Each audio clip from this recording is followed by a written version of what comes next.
Selamat pagi Sobat Super. Kembali lagi bersama saya Faiz Rahman yang akan memaparkan materi terkait public speaking. Nah, public speaking ini banyak orang masih menganggap remeh.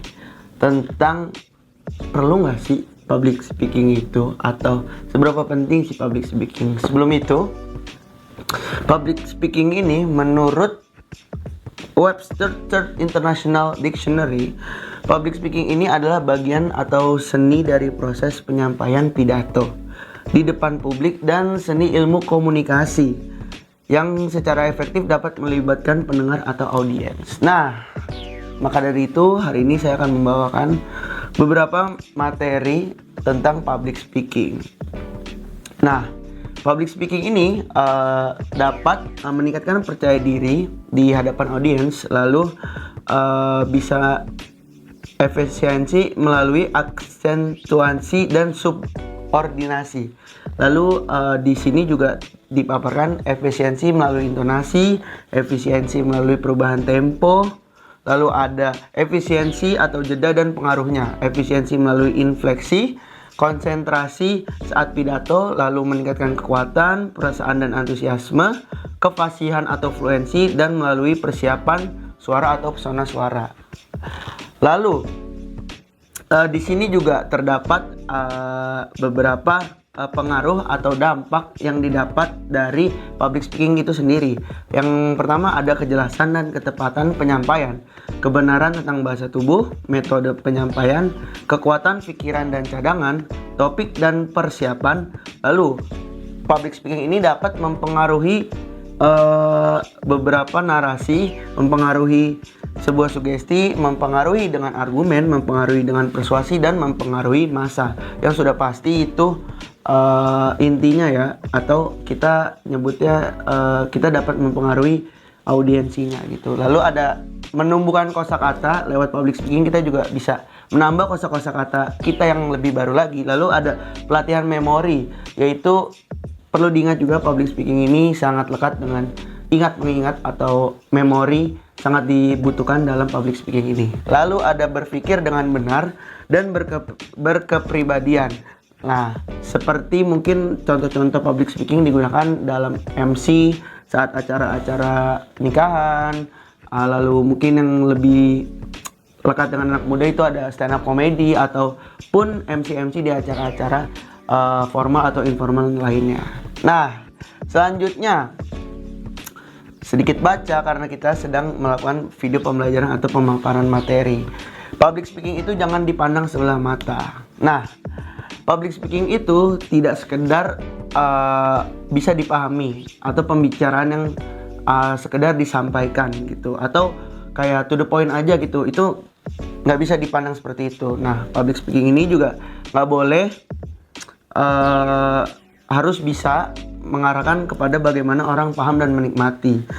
Analoginya ibarat makanan, selain mengenyangkan dia juga lezat. Nah, lezat aja tuh nggak cukup, tapi tampilannya juga harus memikat. Nah, makanya public speaking ini nggak cuma kalian nyampein informasi dari A ke Z, tapi kalian juga harus ada bagaimana cara mempengaruhi audiensnya, bagaimana cara memikat audiensnya. Nah, lalu ada sifat dan tujuan pembicaraan.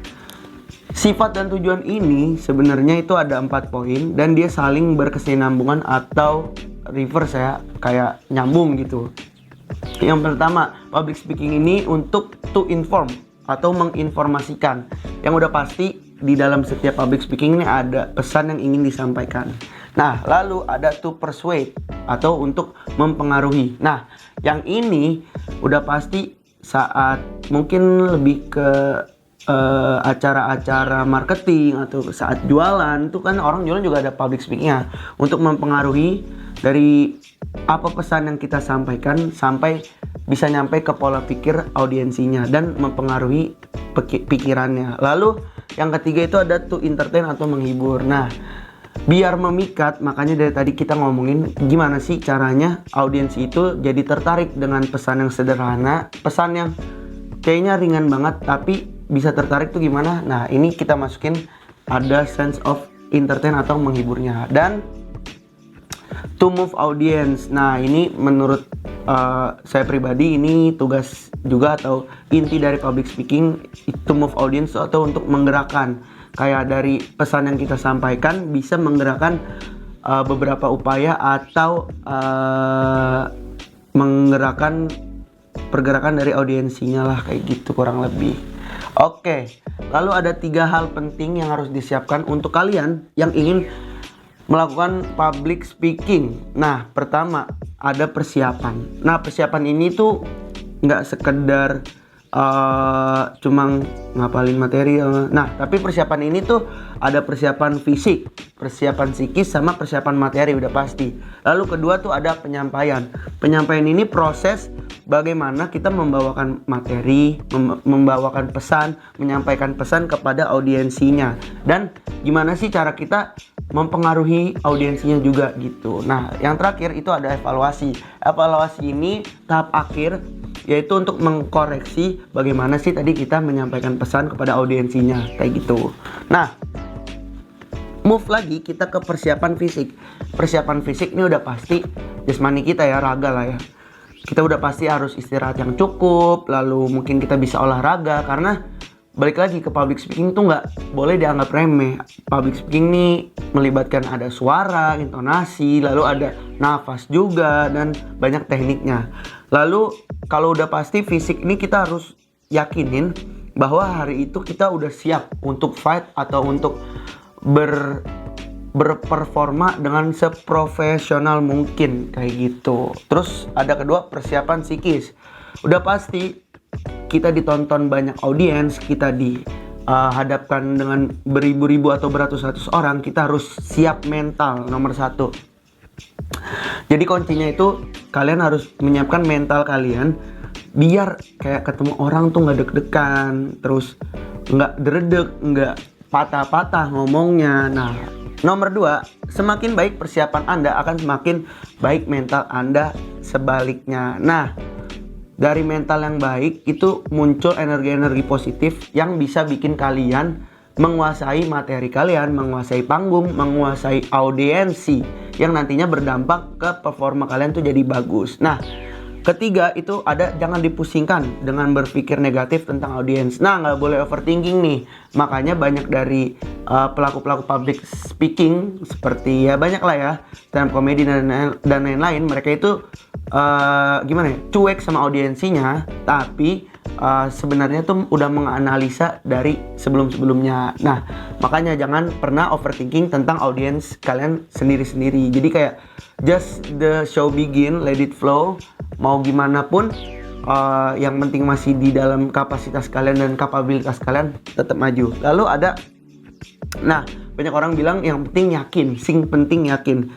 Di tips nomor 4 ini tuh yakin aja gitu, sampein aja apa yang orang perlu tahu, dan kalian tuh ibaratnya yang paling tahu materinya gitu. Jadi dari omongan yang kalian gak ragu-ragu alias yakin, orang tuh bisa percaya dan bisa terpengaruh. Lalu ada, nah kalau di dalam panggung, di dalam show atau di dalam acara apapun itu, kalian harus memposisikan diri Anda ini yang punya acara, yang punya materi, yang punya hajat lah gitu. Jadi kalian punya rasa kepemilikan dan rasa kepercayaan diri yang tinggi.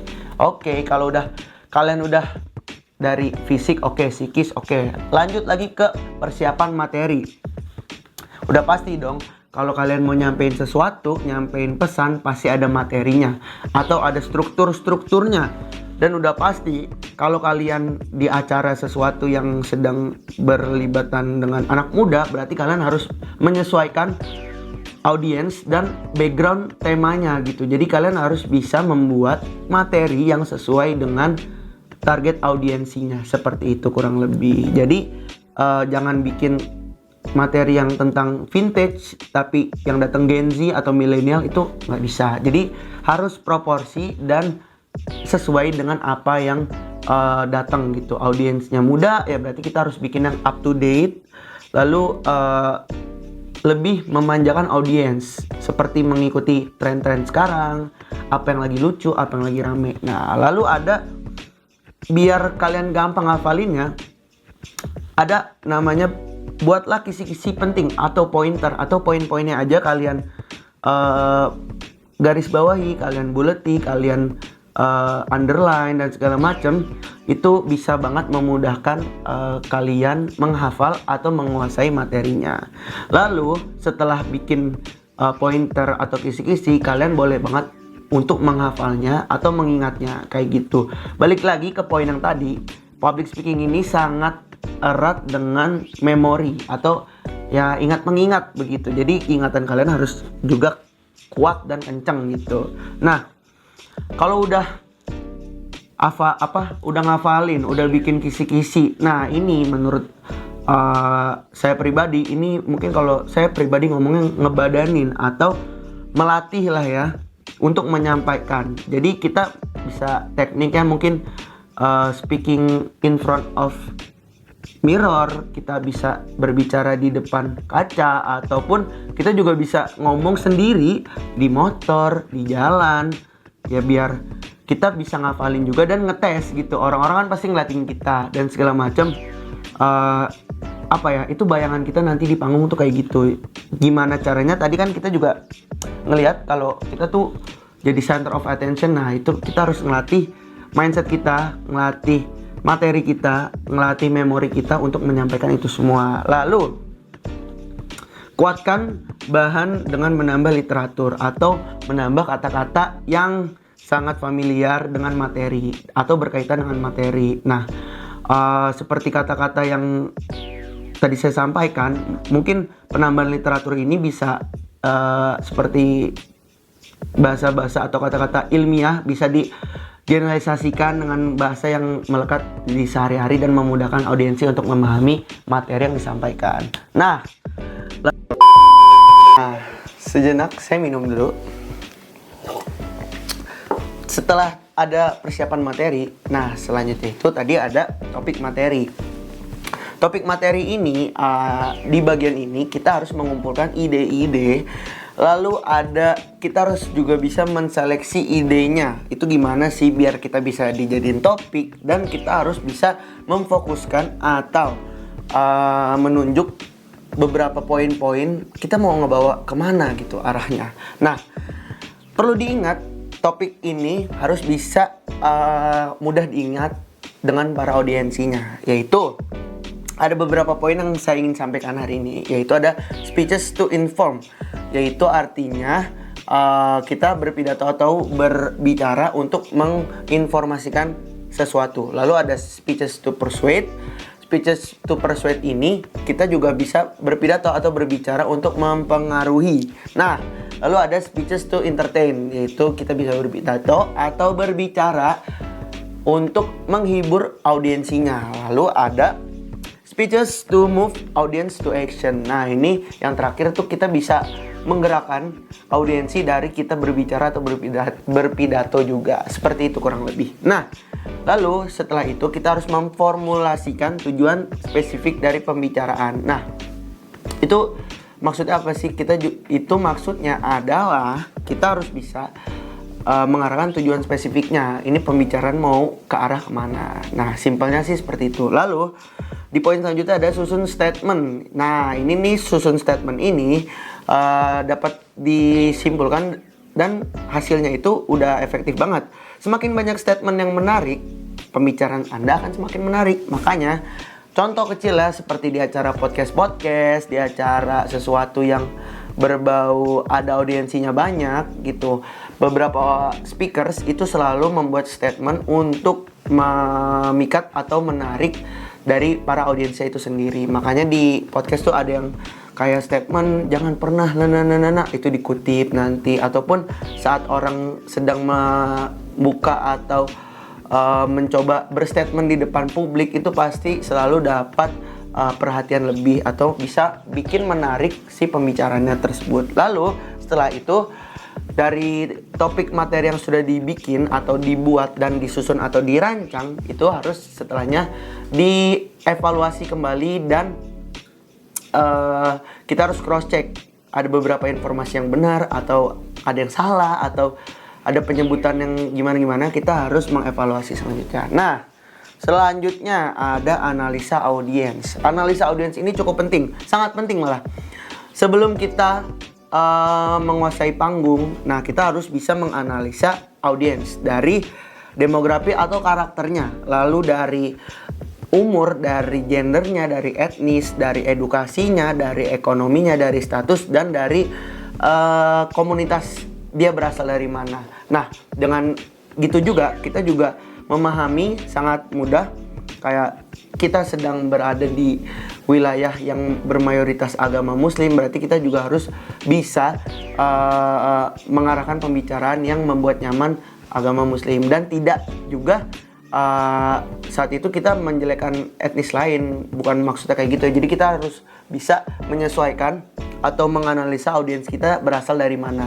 Lalu setelah itu kita harus menganalisa apa yang audiensi butuh atau audiensi sangat butuhkan. Nah, dari materi tersebut yang kita sudah susun, kita harus mengerti audiensi itu lagi butuh topik-topik yang bercanda kah, yang ringan kah, yang berat, atau audiensi sedang butuh topik seputar ekonomi, tentang lingkungan, atau apapun itu. Kita harus bisa menganalisa apa yang audiensi kita butuh, seperti itu. Dan selanjutnya kita juga harus bisa menganalisa psikologi dari audiensi.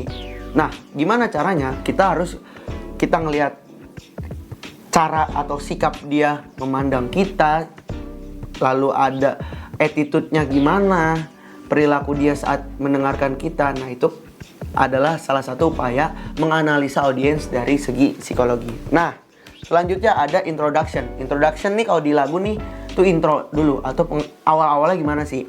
Nah, biasanya MC atau speakers kita nyebutnya ya, harus bisa melakukan sesuatu yang menarik perhatian di awal-awal. Contoh pertama ada tell a joke. Kita bercanda dulu di awal-awal. Kita riffing tuh teknik dalam stand up comedy yang itu tuh kayak mencela tapi maksudnya bercanda gitu, yang ngecengin lah kalau bahasa gampangnya. Lalu ada pound the speaker stand, terus ada make a loud noise. Make a loud noise nih biasanya yang annoying, maksudnya bukan annoying dalam artian apa, annoying dalam artian kita harus menyita perhatian dari audiensi. Nah, gimana caranya?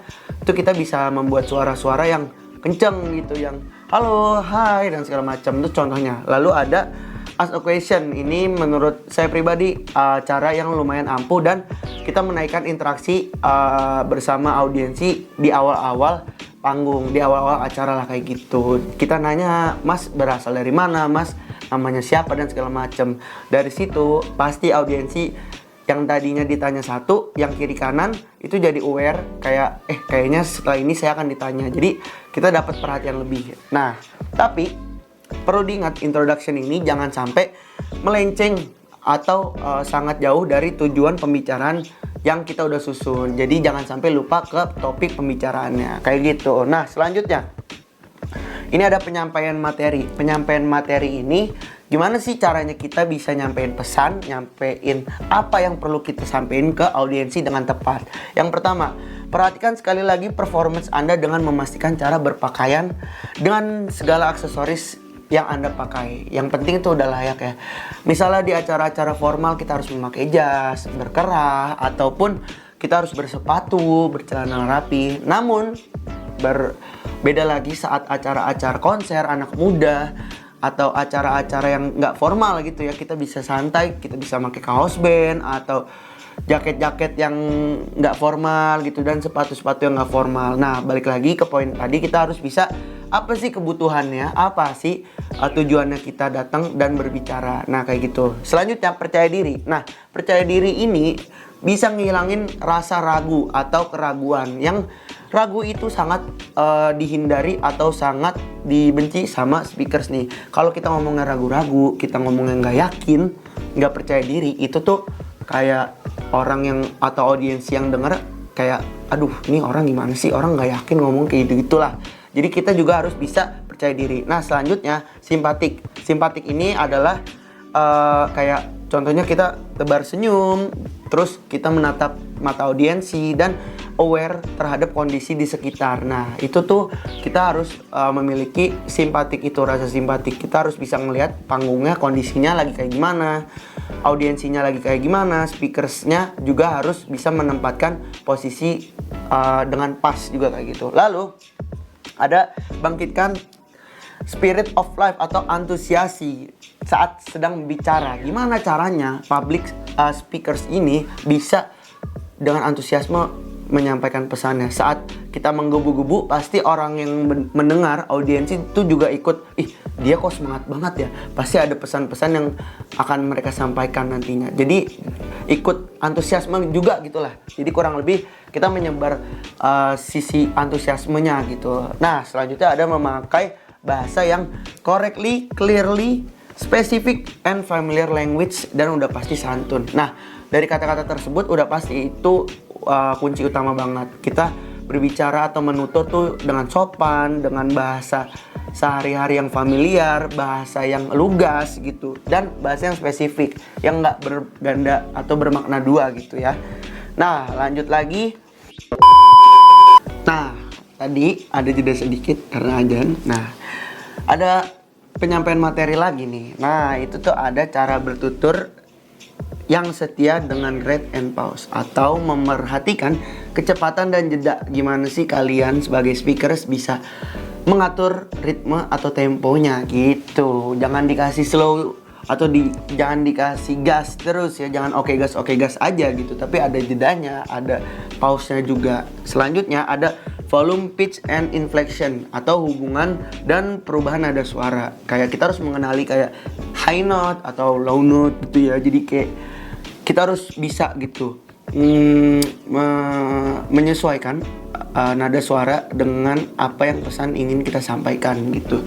Saat nada-nada atau suara yang pesan riang, kita harus agak tinggi atau agak formal tuh di nada-nada rendah dan segala macamnya. Lalu ada voice quality, articulation, and pronunciation. Itu pengucapan dan pelafalan. Gimana sih caranya kita bisa melafalkan pesan yang ingin kita sampaikan dengan baik, dengan bisa dipahami secara mudah oleh para audiensinya. Nah, itu tuh lewat pengucapan dan pelafalan kita. Dari pengucapan dan pelafalan ini kita juga belajar kayak gimana sih biar kata-kata yang disebut tuh nggak keserimpet, nggak belibet-libet. Nah, ini nih kita harus memerhatikan di poin itu. Lalu ada perhatikan bahasa tubuh atau body language. Nah, ini tuh kayak mungkin kita juga ada orang yang ngomong tuh kayak segini-gini terus, ada orang yang muter-muter, ada orang yang selalu gerak saat membicarakan pesan atau menyampaikan pesan. Nah, itu namanya body language. Nah, lalu ada mimik muka gitu. Ini juga penting nih. Gimana sih tadi kita senyum, terus gimana sih kita formal atau serius atau tegas lah gitu ya mukanya. Itu ada di mimik wajah gitu ya. Terus ada gestur atau gerak, isyarat, dan sikap. Nah, itu juga aspek penting yang harus kita pelajari sebagai speakers gitu. Lalu ada etika saat di depan publik. Nah, kayak misalnya kita juga harus bisa, nah itu dia, kita harus memahami apa acara kita tuh apa sih, formal atau informal. Misal kalau formal kita nggak mungkin dong ketawa terbahak-bahak terus, ataupun kita kayak mohon maaf ya, kita buka-buka baju atau gila gitu ya di atas panggung yang formal, itu nggak bisa. Makanya balik lagi kita harus memahami apa sih pesan atau apa sih topik pembicaraan yang akan kita bawakan gitu. Nah, udah pasti kalau etika ini kita juga harus punya lah gitu. Walaupun di panggung informal juga kita juga harus bisa menjaga perasaan semua pihak gitu. Jangan sampai kita bercanda, tell a joke, terus kita mencairkan suasana dengan menjatuhkan satu pihak lainnya kayak gitu. Nah, lalu kita harus low profile, nggak boleh yang arogan tapi tetap berwibawa. Jadi gimana tuh maksudnya? Jadi kita harus tetap berwibawa tapi nggak ngejatuhin. Jadi kayak misalnya kita mau minta contoh di acara pernikahan, kita mau nyuruh keluarga mempelai pria untuk ke atas gitu, kita harus dengan lembut, dengan sopan, dengan nggak arogan gitu ya, nggak keluarga bapak ini dibersihkan naik terus dipanggil lagi karena dia nggak naik, tapi kan kita bisa nanya dulu ke pihak WO-nya, ini pihak warganya gimana sih. Nah itu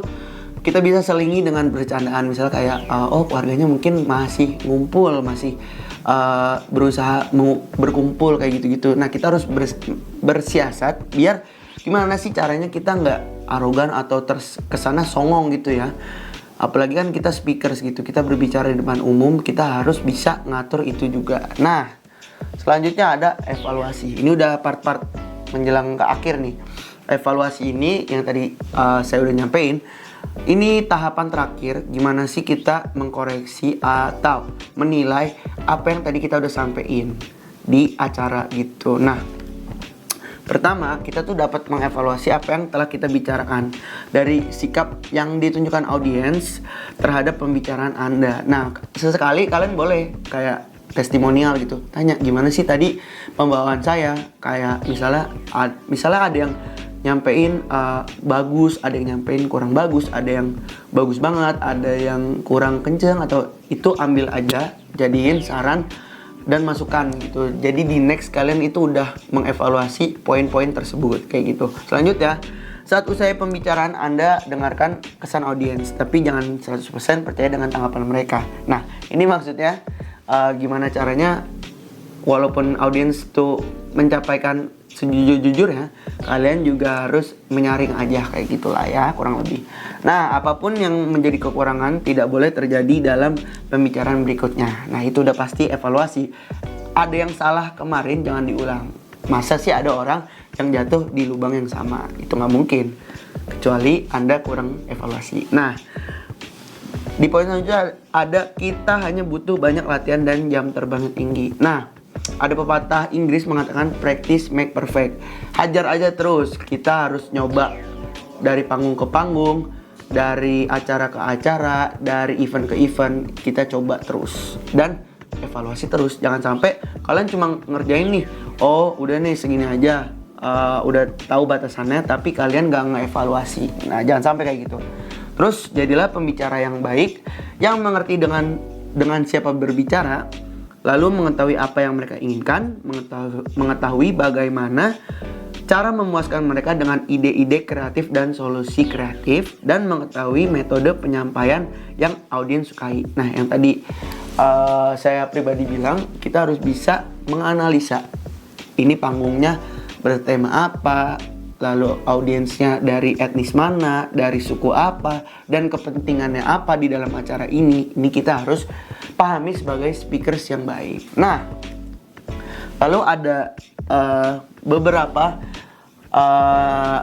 poin-poin atau tips-tips di penghujung penyampaian materi ini, yaitu agar topik yang Anda bicarakan tidak dilupakan, Anda cukup berkesan bagi audiens. Nah, buatlah konklusi dari apa yang telah Anda sampaikan, yaitu bisa berupa kesimpulan, bisa berupa statement akhir, bisa berupa rangkuman dari apa pesan yang akan dibawakan di akhir acara. Lalu ada ringkaslah beberapa poin yang bersifat pokok dari pembicaraan dengan cara kalian bisa merangkai poin-poin tersebut atau poin-poin pokoknya dengan bercerita gitu di awal. Misalnya di akhir acara, ya tadi sudah terjadi prosesi pernikahan, kedua belah mempelai. Nah itu kita ceritain lagi aja poin-poinnya, kita jelasin berjalan lancar, ini dan segala macamnya. Kita bikin seperti kita bercerita aja dari mengadaptasi apa yang sudah terjadi barusan kayak gitu. Dan setelah itu kita harus make an emotional impact. Nah udah pasti kita juga harus ngasih apresiasi tertinggi buat para audiens yang udah kurang lebih udah memperhatikan, udah meluangkan waktu dan pikiran untuk fokus ke kita gitu. Dengan cara kita juga harus kasih lah emotional impactnya kayak gitu kurang lebihnya. Nah sepertinya kita udah sampai di ujung penyampaian materi ini. Kurang lebihnya public speaking ini menurut saya bidang yang sangat dibutuhkan di lini apapun.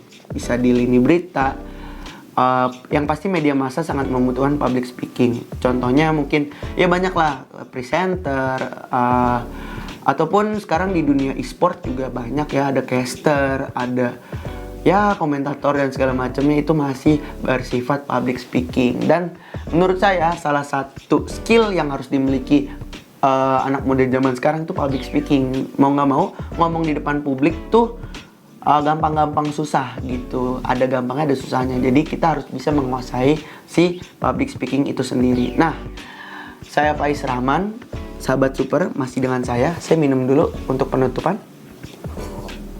Nah, ini karena saya berada di kantor saya, jadi saya izin undur diri. Mohon maaf bila ada salah-salah kata. Dari saya sih itu aja. Lalu ada pantun penutup nih. Kita tutup dengan pantun. Nah, membeli buku di toko Gramedia. Membeli buku judulnya Cerita Si Buta. Perpisahan ini sangat tak kusangka. Hingga aku kini meneteskan air mata. Oh, dari saya sejenak.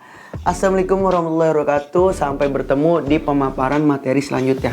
Bye.